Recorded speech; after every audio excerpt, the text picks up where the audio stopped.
Bonjour, aujourd'hui, toujours sur ce chemin sur les 7 corps, là, nourrir ses corps au quotidien, il y a un nouveau thème qui me semble être fondamental avant d'en arriver à ce corps divin. C'est ce sujet des liens, de la connexion, de la communication. Alors ce sujet, pour moi, il s'est vraiment décliné là au fur et à mesure où j'ai avancé vers du coup ce 7e corps et je suis encore dans ce chemin. Du coup, il s'est décliné sous plein de formes différentes. C'est-à-dire que à un moment donné, je vivais quelque chose et je me disais tiens, ça c'est évident, ça parle de communication. Puis un autre jour, je vivais autre chose, j'avais l'impression qu'on était dans un thème complètement différent.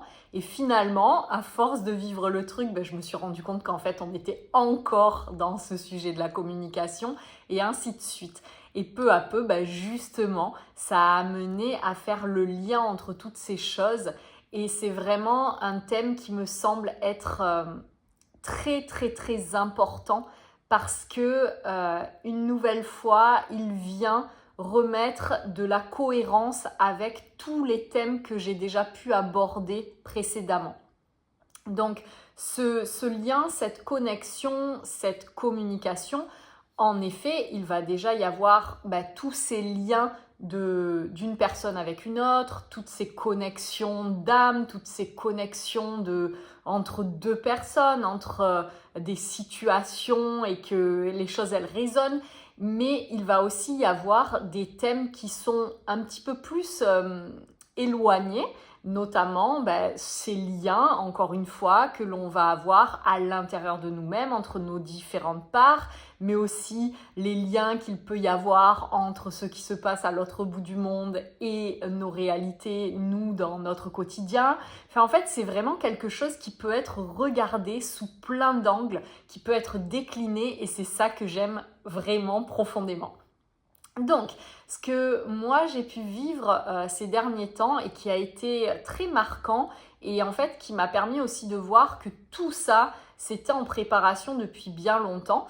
J'ai envie de dire que ça a commencé pour moi à être matérialisé ces choses-là il y a plus d'un an, au mois de décembre 2024. Mais encore une fois, ce truc-là, pour qu'il soit matérialisé en décembre 2024, c'est déjà qu'il avait commencé à cheminer en amont. Et ça, pour moi, aujourd'hui, c'est une évidence. Mais donc, comment ça a commencé? Ça a été vraiment avec la notion de dissociation. La notion de dissociation m'a fait peu à peu vivre certaines choses qui m'ont amené, sans le savoir, à cheminer, à grandir et à me rendre compte de ce que pouvait être la déconnexion, de ce que pouvait être en fait le fait de ne pas se comprendre, de ne pas ressentir, de ne pas pouvoir être en lien, de ne pas pouvoir, encore une fois, quand je dis être en lien, ça peut être en lien avec l'autre, mais ça peut être tout simplement en lien moi avec mon corps, moi avec des parts de moi. Et tout ce chemin-là de la dissociation, c'est comme s'il avait avancé, avancé, avancé, avancé, avancé pour m'amener à prendre conscience de diverses choses et de ce que j'avais à l'intérieur de moi en lien avec cette dissociation et en lien avec du coup la déconnexion, avec les ruptures de liens, avec ces séparations, etc. Pour que une nouvelle fois, après avoir exploré la facette du coup de tout ce que je ne veux pas finalement en fait, de cette déconnexion, de ces moments de conflit, etc. En acceptant de regarder les choses autrement et en voyant qu'en fait, ouais, ok, là je suis amenée à regarder ça, à le vivre et à en faire l'expérience, peu à peu, ces choses-là m'ont amené à recommencer à reconnecter des parts de moi, reconnecter des liens, reconnecter des compréhensions, reconnecter des parts de mon histoire, etc. Et là, aujourd'hui, ce que j'ai vraiment envie de vous partager, parce que c'est ça qui vient rendre les choses riches aussi sur ces 7 corps, c'est que en fait, une nouvelle fois, je vous l'avais déjà dit, comme dans tous les apprentissages et tout ce que l'on commence aussi à explorer, etc., il va y avoir toujours ce moment où on regarde les choses de manière morcelée, de manière séquencée, de manière découpée, pour que en fait, ça permette de saisir l'objet qui finalement est un objet qui est tellement large que il faut bien partir par un côté et le regarder dans un angle de vue. Mais sauf qu'on va avoir tendance très souvent à oublier qu'on a pris un angle de vue et on va avoir l'impression que cet objet-là, c'est ça. C'est cette image que j'avais beaucoup aimée de personnes qui sont en train, qui découvrent pour la première fois un éléphant. Donc il y a celle qui est derrière l'éléphant, il y a celle qui est sur le côté, il y a celle qui est devant, etc. Et chacune va dire ce que c'est un éléphant. Et en fait, chacune va voir qu'un seul truc particulier de cet éléphant et va l'affirmer comme si, voilà, un éléphant, c'est une oreille, c'est un truc là qui fait une forme qui est un peu, voilà, des formes courbes, etc. L'autre, il va parler de la trompe, ou l'autre, il va parler de la queue, etc. Et en fait, chacun croit qu'il a la vérité, sauf qu'au final, c'est juste qu'ils sont en train de regarder une partie de cet objet.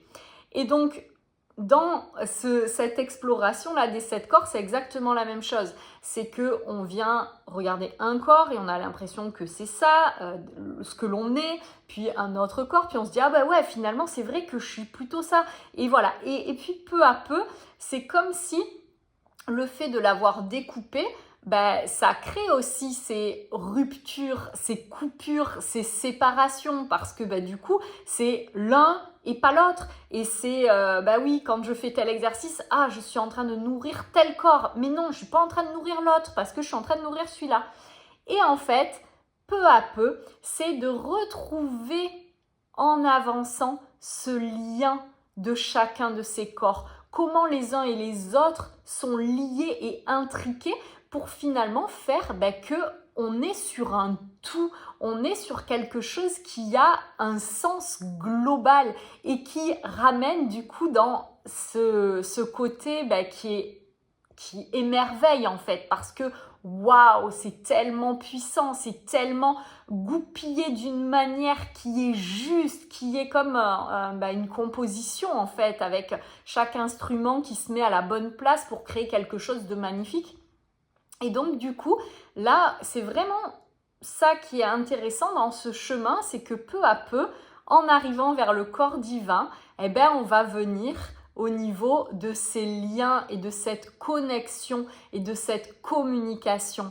Et bien souvent, ce qui peut faire que on va être mal dans sa vie, et une nouvelle fois je vais parler de moi, c'est que peut-être qu'à un moment donné, on s'identifie trop à une partie de nous. Donc moi, il y a eu plein de moments où dans ma vie, j'ai plutôt nourri le corps physique en voulant m'activer, faire du sport, etc.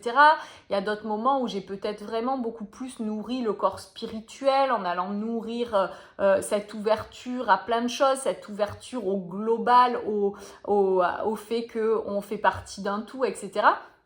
Mais à chaque fois, c'était peut-être au détriment d'autres choses et des autres corps.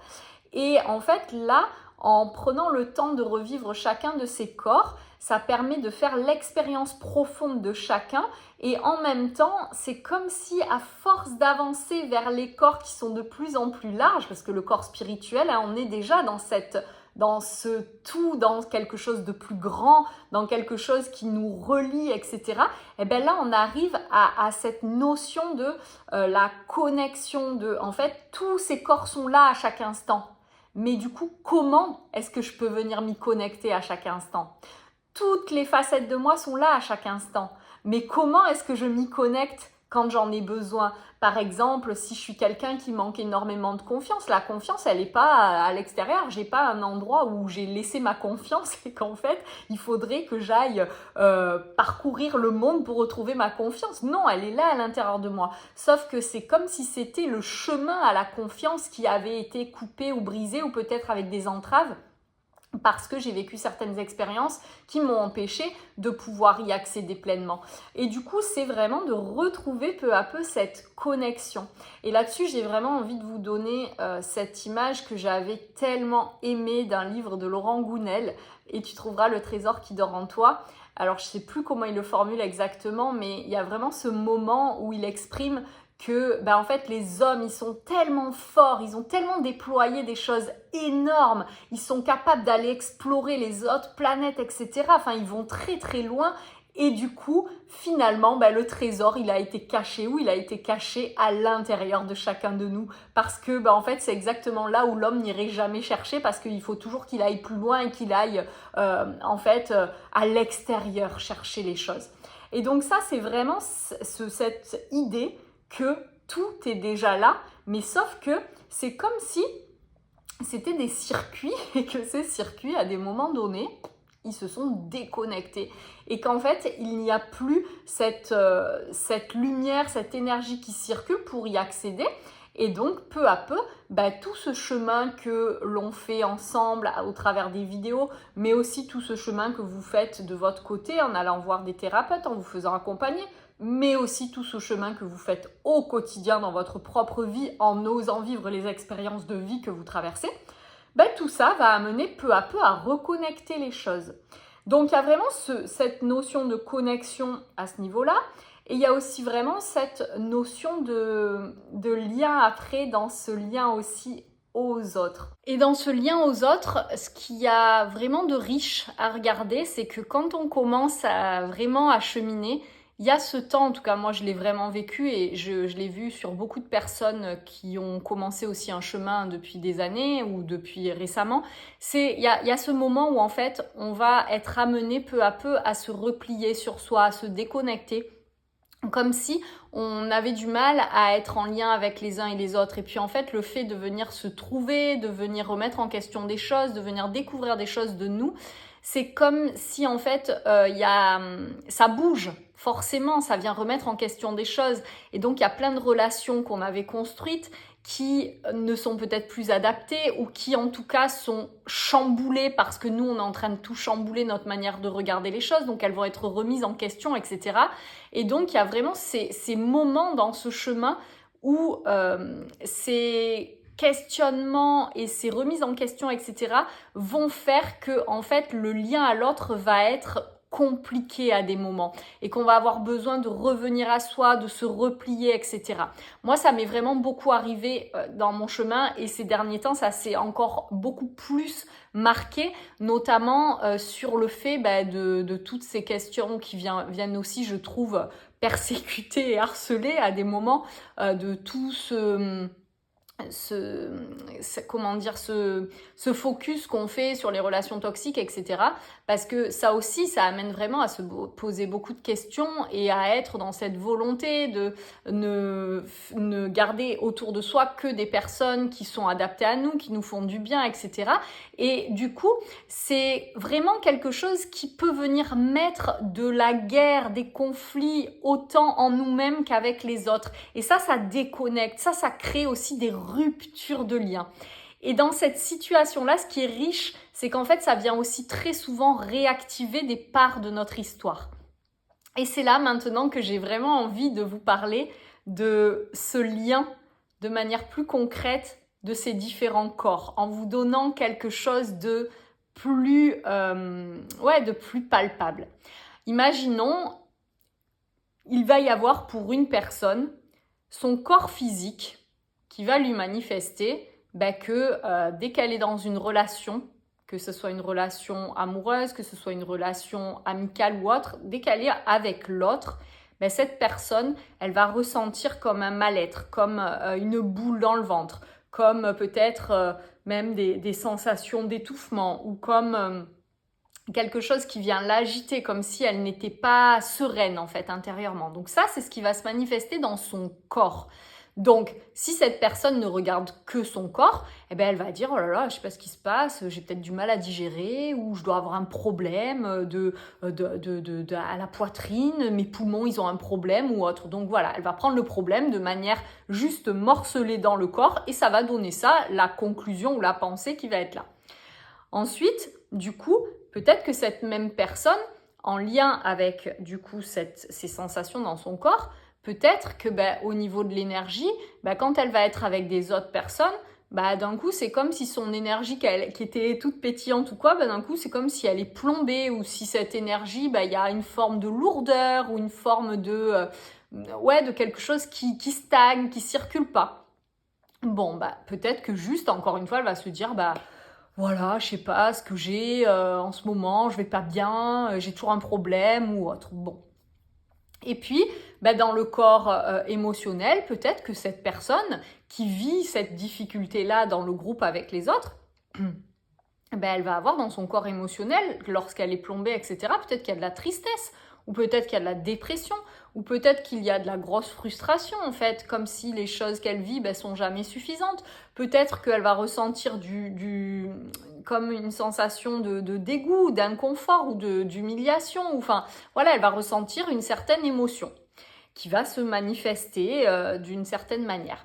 Et peut-être que par rapport à tout ce qu'elle vit, cette personne, si d'un coup elle commence un peu à chercher ce qui se passe, peut-être que quand elle va avoir ces sensations dans son ventre ou ces sensations d'être plombée et ces émotions-là, peut-être que cette personne, elle va commencer à se dire au niveau de son mental, là, elle va se dire « Ouais, c'est bon en fait. Moi, les autres, je suis pas du tout à l'aise avec les autres, j'y arrive pas, je comprends pas les autres, j'ai du mal avec l'autre, les relations, c'est pas pour moi. » Et du coup, peut-être que cette personne, en croyant tout ça, elle va se replier sur elle-même et du coup se renfermer. Et peut-être que cette même personne, avec tout ce qu'elle a vécu là, en fait, ce qu'elle ne sait pas, ou ce qu'elle n'a pas compris encore, c'est que au niveau de son corps causal, donc en lien avec les lignées, peut-être que dans cette histoire-là, dans ce sac-là qui renferme plein d'histoires, peut-être que en fait, il y a eu notamment cette notion qui me parle énormément et que j'ai vraiment traversée cette année, du déracinement. Cette notion du déracinement de peut-être la famille ou des personnes qui ont été amenées à quitter leur pays pour des raisons qui peuvent être très variées en fait. Ça peut être une raison de fuir un pays en guerre, ça peut être une raison du coup de suivre son amour ou qui vit dans un autre pays ou autre, ou ça peut être le fait d'avoir envie de partir parce que le pays où on habite n'est pas suffisant pour élever les enfants que l'on va avoir ou que l'on a. Ça peut être parce que du coup envie de découvrir autre chose, envie d'ouvrir des horizons,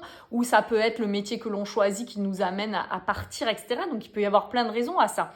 Mais en tout cas, ce déracinement peut venir vraiment causer le fait qu'à un moment donné de la vie, il y a un vrai choix qui est fait, ou un non-choix d'ailleurs, mais qui implique et qui impacte énormément la personne dans le sens où elle quitte ses racines, où elle quitte ce qui la nourrit, où elle quitte sa culture pour aller se mettre dans un autre endroit où elle ne connaît pas forcément grand monde, où tous les codes sont différents, où peut-être même les langues sont différentes, et où du coup, peut-être qu'elle s'est séparée des personnes de sa famille, de ses proches, et peut-être même qu'elle ne les a pas revus pendant des années, ou peut-être même qu'elle ne les reverra plus. Enfin bref, c'est des situations qui sont vraiment très très lourdes de conséquences. Et même si la personne, quand elle le vit, c'est un vrai choix et elle est dans l'élan et tout ça, peut-être qu'elle s'en rend pas compte de ça. Mais peu à peu, c'est comme si c'est quelque chose qui vient s'insinuer et qui va causer peut-être sur les années un certain manque, un certain mal-être, etc. Et donc, du coup, peut-être que c'est parce qu'il y a ce truc-là dans son corps causal que cette personne, finalement, à chaque fois qu'elle est en groupe, elle va ressentir ces sensations dans son corps, elle va ressentir ces émotions de mal-être, elle va ressentir cette énergie plombante, etc. Et en fait, ce qui se joue, c'est qu'elle est en train de revivre et de répéter des schémas qui ont été là et qui racontent quelque chose de son histoire. Et encore une fois, bien évidemment, c'est pas déconnecté avec la vie de la personne, puisque cette même personne, peut-être qu'elle-même, elle a reproduit un peu ce genre de choses et que ça va se produire peut-être dans des moments qui vont être clés pour elle et qui viennent raviver et réactiver un passé plus global et collectif. Voilà, et donc du coup, c'est là que c'est vraiment très riche tout ce travail, c'est que, et après on en arrive au corps spirituel où en fait on finit par pouvoir faire justement cette compréhension de tous ces liens entre les corps. Et du coup, c'est riche parce que quand on prend les choses de manière très morcelée, en fait, on va peut-être aller voir plein de spécialistes, on va peut-être aller voir, essayer de trouver des réponses à plein d'endroits parce que chaque chose nous fait vivre quelque chose de très particulier et tout ça est très déconnecté. Mais finalement, quand on regarde les choses dans leur globalité, il y a tout qui prend sens, il y a tout qui se connecte, il y a tout qui se lie Et d'un coup, les choses, elles deviennent d'une évidence et elles peuvent être mieux acceptées, mieux regardées, mieux trouver leur place. Et du coup, elles peuvent aussi trouver leur solution. Voilà, et j'aimerais juste aborder, pour compléter tout ça quand même, cette notion de la communication. Par rapport à cette notion de la communication, moi c'est vrai que ça a été mon grand domaine, hein, vu que j'ai été orthophoniste. Et c'est quelque chose qui m'a toujours passionnée, tout simplement parce que je pense aussi vraiment que dans mon environnement, la communication n'a pas été le fort de tout le monde. Et j'ai baigné dans ces difficultés de communication, en plus entre des cultures différentes, entre des mondes différents, entre des manières de penser très différentes, entre ceux qui sont très cartésiens, ceux qui sont très dans l'émotionnel et l'affectif, etc.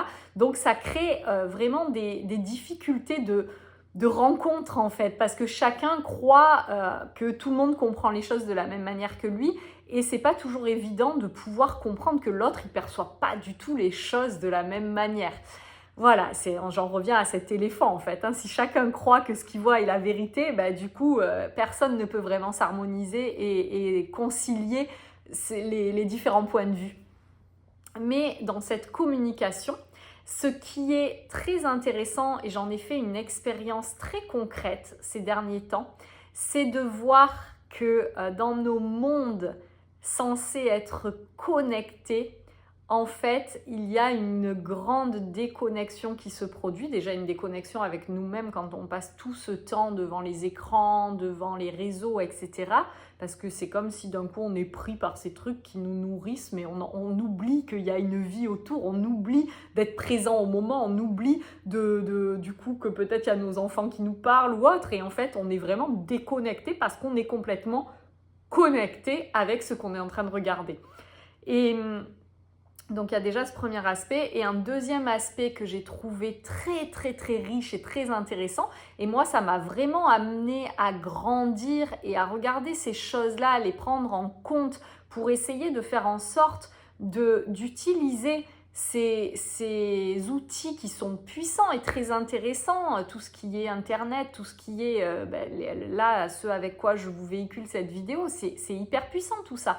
Et en même temps, c'est très rapide de s'y perdre et très rapide de faire quelque chose qui est complètement dénaturé et déconnecté de notre être en fait. Et donc, moi, ce que j'ai pu remarquer, c'est vraiment que le fait de vouloir mettre en place des ateliers de groupe, de mettre aussi, rien que les accompagnements que je propose individuels ou autres, aujourd'hui, dans ce monde, on a tellement pris l'habitude d'être face à des personnes, même pas face à des personnes, pardon, face à des ordinateurs, face à des centrales de réservation, etc., que du coup, on en oublie que derrière tout ça, il y a de l'humain.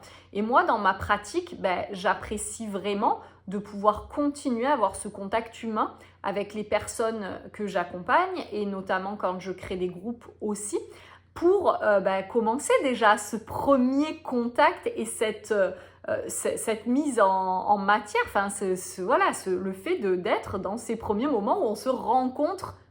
Au début, ça donne déjà plein d'informations. Et en fait, j'ai été en grande difficulté déjà avec mon téléphone qui en a fait des siennes pendant très longtemps, où mes messages avec mon réseau, ils n'arrivaient pas toujours. Donc la personne me disait non, j'ai pas reçu, alors que moi je croyais qu'elle ne me répondait pas. Enfin bref, il y avait plein de choses là qui se sont jouées.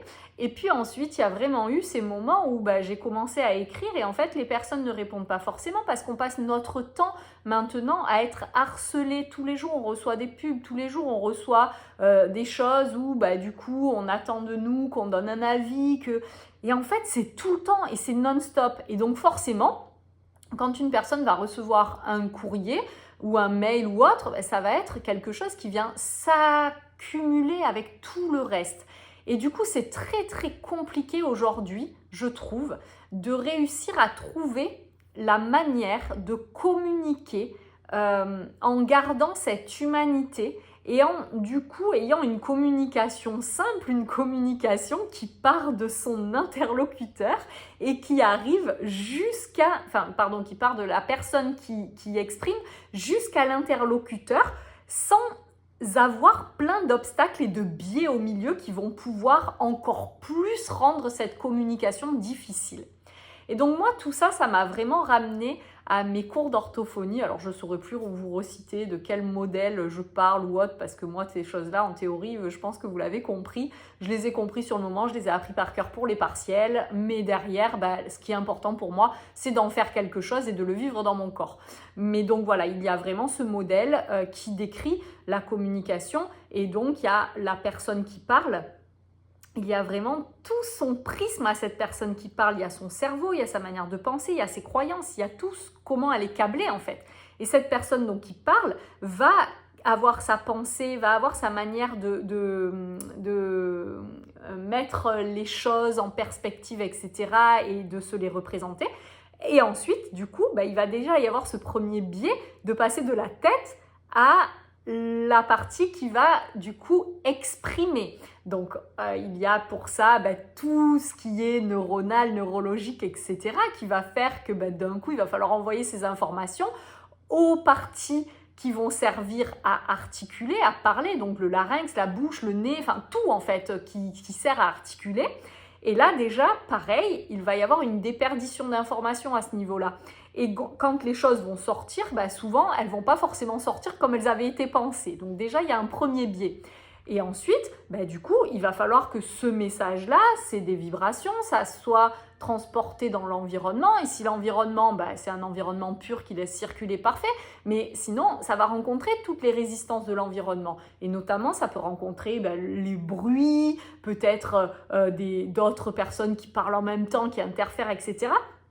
Il y a tout ça que ça doit traverser. Et ensuite, ça va arriver au niveau des oreilles de la personne. Et dans les oreilles, peut-être que déjà, il y a aussi un biais, que cette personne, elle entend peut-être pas bien ou qu'elle ne sait pas traiter cette information de la bonne manière. Une fois qu'elle l'a reçue, quand ça monte au cerveau, peut-être que les sons ne sont pas traités de la bonne manière.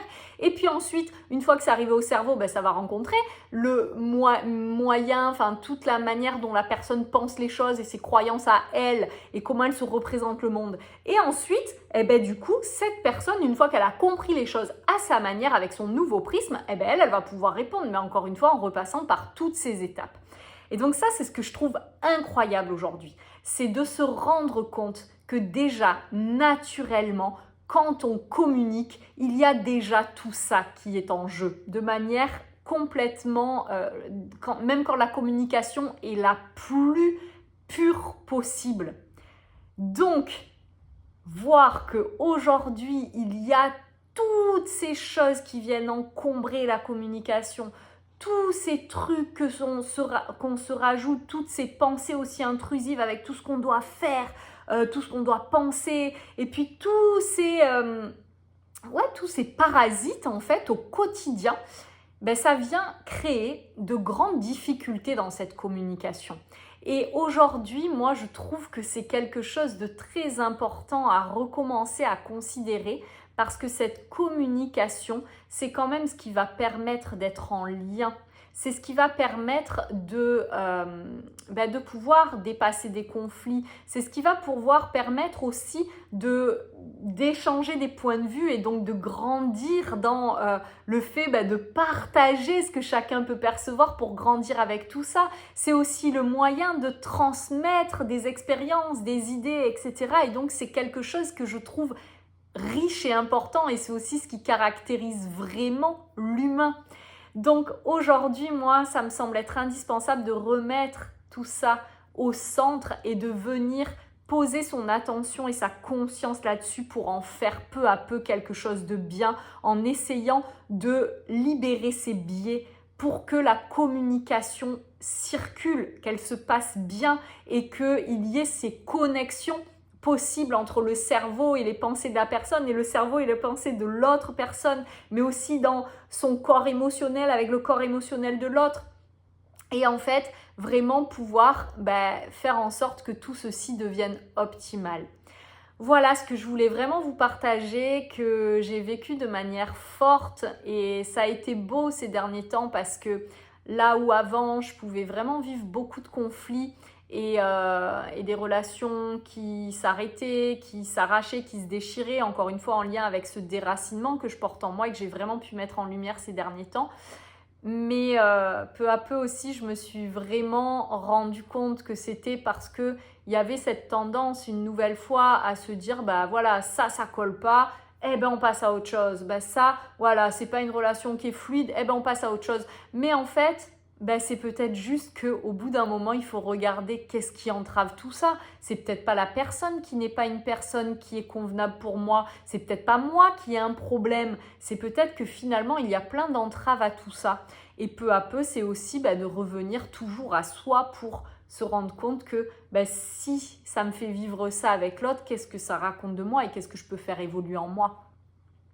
Voilà, donc ce que je voulais partager avec vous. Et aujourd'hui, j'ai vraiment compris que c'est bien beau de faire un chemin seul, de venir travailler sur soi. Et je pense que c'est vraiment indispensable.